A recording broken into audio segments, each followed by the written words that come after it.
Hi havia una vegada, en un poble molt petit, un fuster que es deia Geppetto. Li agradava molt fabricar joguines de fusta i tots els nens demanaven als seus pares que li compressin perquè eren molt i molt boniques.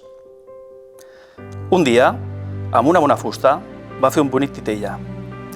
Després de pintar-lo i polir-lo, li va quedar tan bé que semblava un nen de debò, tant que li va posar un nom, Pinotxo.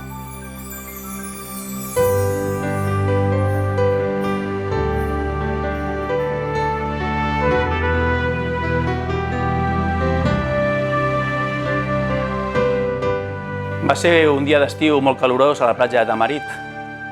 Uns companys van arribar amb embarcació i els altres van arribar des de terra.